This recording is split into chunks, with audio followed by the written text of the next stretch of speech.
Sejumlah pakar hukum tata negara menyoroti penonaktifan sejumlah anggota DPR RI yang dilakukan beberapa partai menyusul demonstrasi dalam beberapa hari terakhir.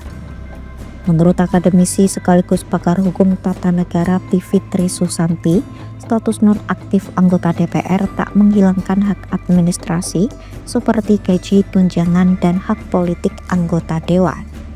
Bivitri mengatakan istilah nonaktif tak ada dalam UU nomor 17 tahun 2014 tentang NPR, DPR, DPD, dan DPRD.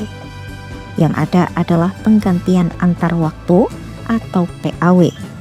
Hal itu Bivitri sampaikan kepada kompas.com pada Senin 1 September 2025. Dasar hukumnya ada di Undang-Undang tentang MPR, DPR, DPD, dan DPRD. Undang-Undang 17 tahun 2014, dia sudah 2 kali diubah ya. Yang pertama itu 42 2014, kemudian ada perubahan kedua juga Undang-Undang 2 tahun 2018. Tapi poinnya sama, Undang-Undang tentang MPR, DPR, DPD, DPRD, MD3. Nah, kalau dilihat di situ ada, jadi istilahnya memang bukan nggak ada inaktif tuh, nggak ada. Yang ada adalah penggantian antar waktu. PAW merupakan proses pergantian anggota dewan yang diberhentikan antar waktu oleh calon pengganti antar waktu dengan perolehan suara terbanyak. PAW bisa dilakukan apabila seorang anggota DPR yang dalam masa jabatannya memiliki kinerja kurang baik sehingga dapat digantikan orang lain di tengah masa jabatannya. Namun Bivitri menyebut di Indonesia mekanisme ini memiliki konsep berbeda dengan yang dikenal luas di dunia. Mekanisme ini tak dilakukan dengan ukuran-ukuran tertentu dan justru sering dimanfaatkan partai untuk kepentingan internal.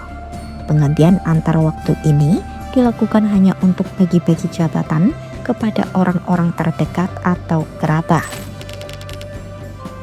Bivitri menegaskan istilah nonaktif anggota DPR tak tercantum dalam UU nomor 17 tahun 2014. Mengacu aturan tersebut, pemberhentian anggota DPR bisa terjadi jika yang bersangkutan meninggal dunia, mengundurkan diri, atau diberhentikan. Lebih lanjut, proses pemberhentian itu dilakukan melalui usulan dari partai politik terkait. Jika partai politik serius untuk memecat anggota DPR, maka parpol wajib mengajukan pemberhentian kepada pemimpin DPR sesuai pasal 240 UU MD 3. Nantinya pimpinan DPR akan mengajukan ke Presiden untuk memperoleh peresmian pemberhentiannya. Senada dengan Bivitri, ahli hukum tata negara Universitas Andalas Ferry Ansari menilai istilah nonaktif sangat rancu. Secara hukum, anggota DPR yang dinonaktifkan partai masih sah menjabat sampai ada proses PAW. Penonaktifan hanya administratif dan internal partai, bukan status formal keanggotaan DPR. Sementara secara hukum, anggota DPR yang dinonaktifkan tetap sah menjabat sampai ada mekanisme PAW sesuai pasal 239 hingga 245 UU MD 3. Ferry menilai kebijakan nonaktif dipakai untuk meredam amarah publik, namun belum menjamin proses pemberhentian resmi. Ferry meragukan apakah nantinya kelima anggota dewan tersebut benar-benar akan berhenti. Ya, sulit untuk memahami pilihan diksi menonaktifkan, karena istilah menonaktifkan pada dasarnya tidak terdapat di dalam ketentuan undang-undang.